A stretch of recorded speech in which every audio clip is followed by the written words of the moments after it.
नमस्कार दोस्तों, मैं डॉक्टर पवार। आज हम एंग्जायटी सीरीज़ की पार्ट 4 कर रहे हैं। दोस्तों, एंग्जायटी आज बहुत ही कॉमन बात हो गई है। बोर्ड का एग्ज़ाम हो, चाहे कंपटीशन का एग्ज़ाम हो, चाहे वो स्कूल का एग्ज़ाम हो, चाहे कॉलेज का एग्ज़ाम हो या यूनिवर्सिटी का हो, या कोई भी प्रोफेशनल एग्ज़ाम हो या जॉब के लिए एग्ज़ाम हो। हर एग्ज़ाम के अंदर स्टूडेंट एंग्जायटी महसूस करते हैं। तो दोस्तों, आज इसी टॉपिक को लेकर मैं आया हूँ। मुझे उम्मीद होगी कि आप इसको अच्छी तरह से समझेंगे और अप्लाई करेंगे, ताकि किसी भी स्टूडेंट के लिए ये दिक्कत ना आए कि वो एग्जाम में एंग्जायटी महसूस करे। तो दोस्तों, चलते हैं। तो दोस्तों, सबसे पहले जो बात मैं करना चाहूँगा वो है एग्जामिनेशन एंग्जायटी आखिर है क्या।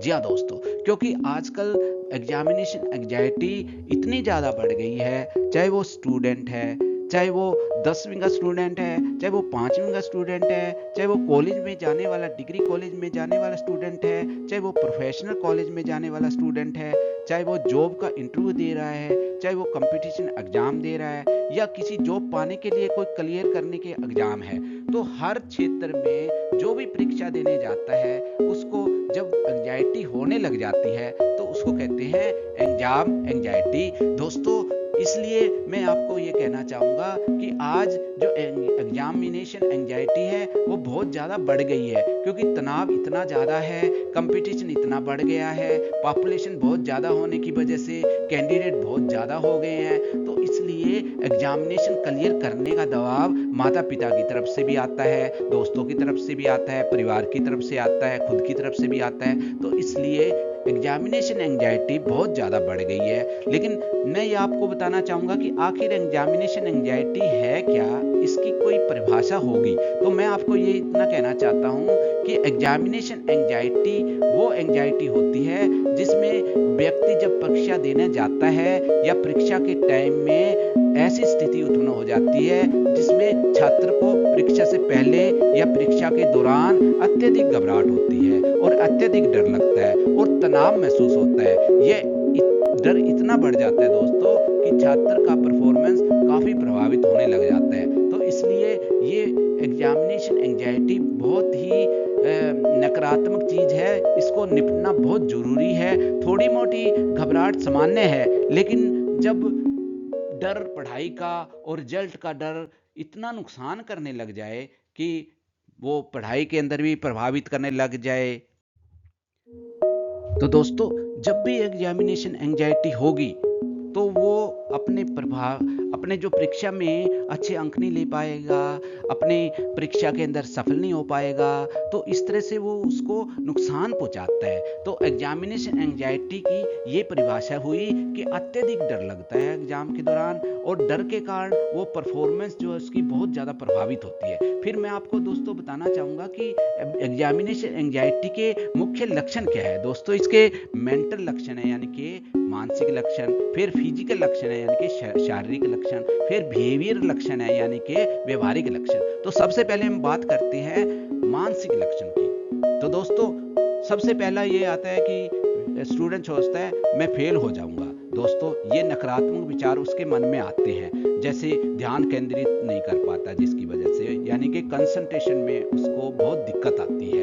फिर अगला लक्षण है, मानसिक लक्षण है आत्मविश्वास की कमी। वो अपने आप को सोचता है कि ये एग्जाम मैं पास नहीं कर पाऊंगा, ये मेरे अंदर इतनी बात नहीं है, मेरी तैयारी नहीं है, मैं ये कर नहीं सकता। तो इस तरह से उसके अंदर लो सेल्फ कॉन्फिडेंस हो जाएगा और फिर बार बार उसको डर लगने लग जाएगा। वो एग्जामिनेशन से डरने की कोशिश करेगा। वो हमेशा उसको जब भी एग्जाम आएगा उसके अंदर, मन के अंदर डर भर जाएगा। फिर शारीरिक लक्षण हुए दोस्तों, इसमें दिल की धड़कन बढ़ जाती है, यानी कि पाल्पिटेशन टाइप हो जाती है, उसकी हार्ट बीट बढ़ जाती है जब भी एग्जामिनेशन की बात आए या एग्जामिनेशन हाल में। तो उसकी जो है वो दिल की धड़कन बढ़ जाती है, पसीना तक आ जाता है, उसके शरीर में पसीना आ जाएगा, चेहरे पे पसीना आ जाएगा, हाथ कांपने लग जाएंगे, हाथों में पसीना आ जाएगा, और फिर इस तरह से सिर में दर्द और पेट दर्द की भी शिकायत उसको हो जाएगी। और सबसे बड़ी बात है कि नींद भी नहीं आएगी। तो जब नींद ही नहीं आएगी दोस्तों, तो कोई भी व्यक्ति क्या कर पाएगा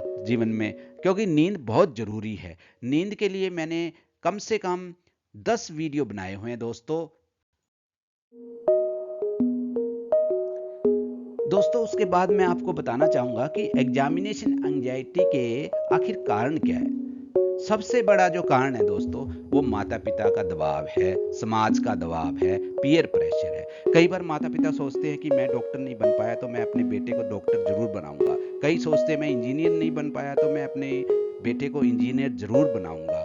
कई ये सोचते हैं पड़ोसी का बेटा डॉक्टर बन गया, इंजीनियर बन गया, एमबीए बन गया तो मेरा बेटा भी एमबीए इंजीनियर बने। पड़ोसी का बेटा 90% 100% अंक लेकर आया है तो मेरा बेटा भी अंक लेकर आए। तो इस तरह से बच्चे के ऊपर अननेसेसरी माता पिता का दबाव रहता है, और कुछ पीयर प्रेशर होता है, दोस्तों का दबाव रहता है, भाई बहनों का दबाव रहता है कि एक बहन है एक भाई है वो अच्छा कर रहा है पढ़ाई में, दूसरा नहीं कर रहा है। तो इस तरह से एग्जामिनेशन एंजाइटी का ये मुख्य कारण है दोस्तों। फिर असफल होने का डर लगता रहता है उसको कि मैं कहीं एग्जाम दे रहा हूँ, फेल ना हो जाऊं, फेल हो गया तो मेरे दोस्त क्या कहेंगे, मेरी इंसल्ट हो जाएगी, समाज क्या कहेगा, रिश्तेदार क्या कहेगा। इस तरह से उसके अंदर ये अब असफल होने का डर रहता है। फिर सही प्लानिंग की कमी होती है, अच्छी तरह से प्लानिंग नहीं कर पाता, सिलेबस कितना कवर करना है, कब करना है, किस टॉपिक को कितना टाइम देना है, इस तरह की बातें उसके मन में नहीं हो पाती दोस्तों। फिर कुछ पिछली जो परीक्षा का खराब अनुभव होता है वो भी उसके आड़े आ जाता है। जैसे पिछली परीक्षा में उसने अच्छे अंक नहीं प्राप्त किए, इसलिए वो सोचता है कि इस बार ऐसा ना हो जाए, पिछली बार भी मेरे अच्छे अंक नहीं आए। फिर खुद से बहुत ज़्यादा उम्मीदें रखने लगता है। कई बार सोचता है कि मुझे डॉक्टर बनना ही है, मुझे इंजीनियर बनना है, मुझे एमबीए बनना ही है, बहुत ज़्यादा उम्मीदें, लेकिन उतनी मेहनत वो कर नहीं पाता, तो इसलिए भी एंजाइटी उसके अंदर हो जाती है। तो दोस्तों ये एंजाइटी होने के, जो एग्जामिनेशन एंजाइटी है उसके होने के मुख्य लक्षण। दोस्तों उसके बाद जो है हम बात करते हैं कि एग्जामिनेशन एंजाइटी के अंदर जो सामान्य तनाव और एग्जामिनेशन एंजाइटी में अंतर क्या है। जी हाँ दोस्तों, कई लोगों के मन में ये स्वाभाविक सवाल उठ सकता है कि एग्जामिनेशन एंजाइटी में और सामान्य तनाव में क्या फ़र्क है।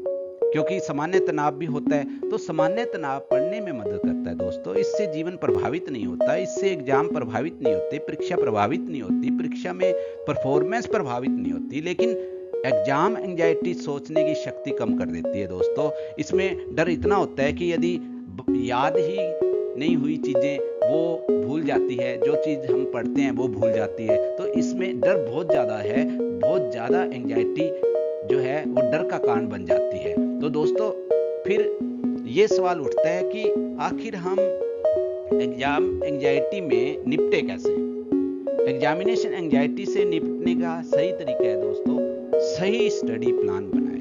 क्योंकि सही स्टडी प्लान बनाने से ही बात बनेगी। जैसे छोटे छोटे लक्ष्य रख लें और आखिरी समय की पढ़ाई से बचें। कुछ लोग ऐसे सोचते हैं दोस्तों, कुछ स्टूडेंट ऐसे होते हैं जो सारी रात जागे रहेंगे, पढ़ाई करते रहेंगे, क्योंकि अगले दिन परीक्षा है। इतनी ज़्यादा वो स्ट्रेस में भर जाते हैं, इतनी ज़्यादा उसके अंदर वो पढ़ाई की वो स्ट्रेस होती है, लेकिन वो सो ही नहीं पाता।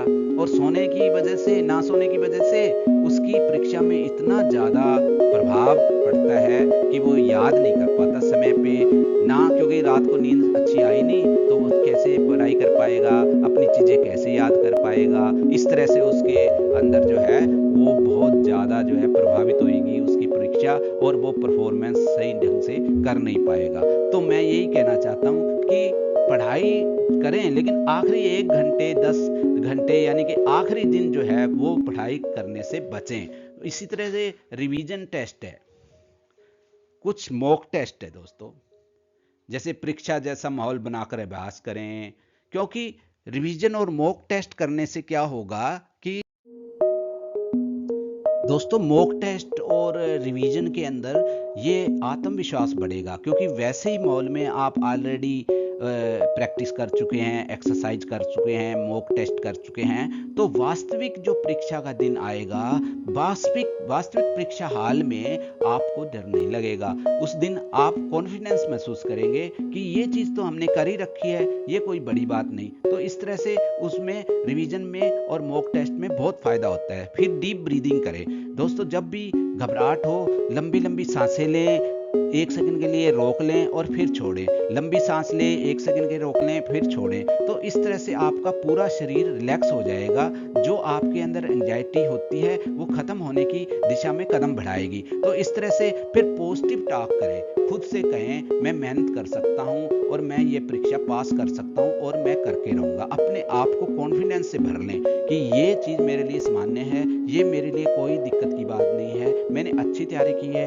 मैंने बहुत मेहनत की है, पूरे साल पढ़ा हूँ, तो मैं ये परीक्षा पास करके ही रहूँगा। तो इस तरह से अपने अंदर पॉजिटिव बातें भर लें दोस्तों। और सही नींद और खाना, मैंने पहले ही बताया है, नींद भी लेनी बहुत ज़रूरी है और खाना खाना दोस्तों। अगर खाना ही सही ढंग से नहीं मिलेगा, पौष्टिक आहार नहीं खाएंगे, तो हमारे शरीर के अंदर दिमाग को ग्लूकोज की ज़रूरत होती है, ग्लूकोज सही ढंग से नहीं मिल पाएगा। और कुछ बच्चे क्या है कि जंक फूड खाने लग जाते हैं, अनहेल्दी फूड खाने लगते हैं, पिज़्ज़ा, बर्गर, बीड़ी, सिगरेट, शराब का सेवन करने लग जाते हैं। वो भी बहुत नुकसानदेह है, वो उससे बिल्कुल ही बचना चाहिए दोस्तों। ये बहुत ही गलत बात है। तो सही नींद लें और खाना खाएं। फिर मदद लेने से ना डरे दोस्तों। कई बार जो स्टूडेंट होता है वो किसी को बता नहीं पाता, माता पिता की शर्म होती है, दोस्तों को बता नहीं पाता, किसी और को भी नहीं बता पाता। तो मैं आपको कहना चाहूँगा कि जब भी एंजाइटी आए तो आप अपने किसी विश्वास पात्र भाई से, बहन से या माता पिता से जरूर मिलें,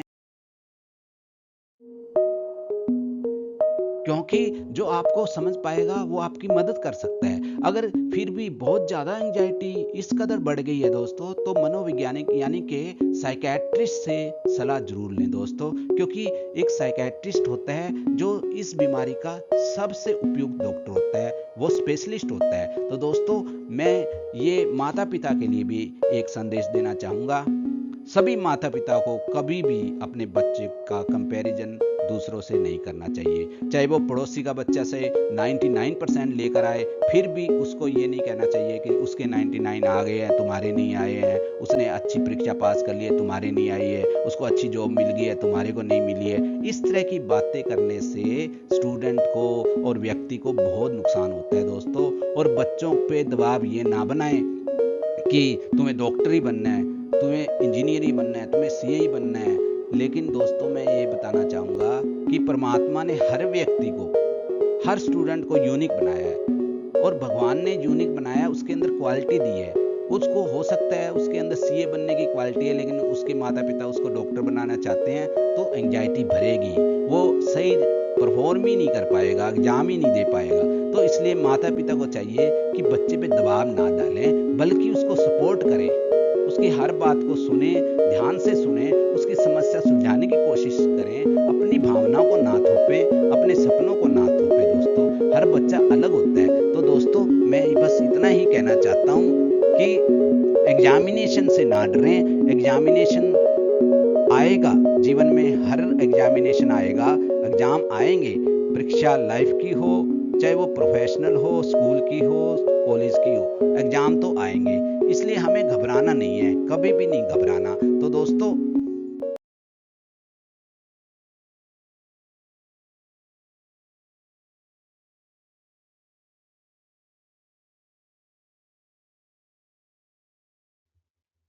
दोस्तों आज इतना ही।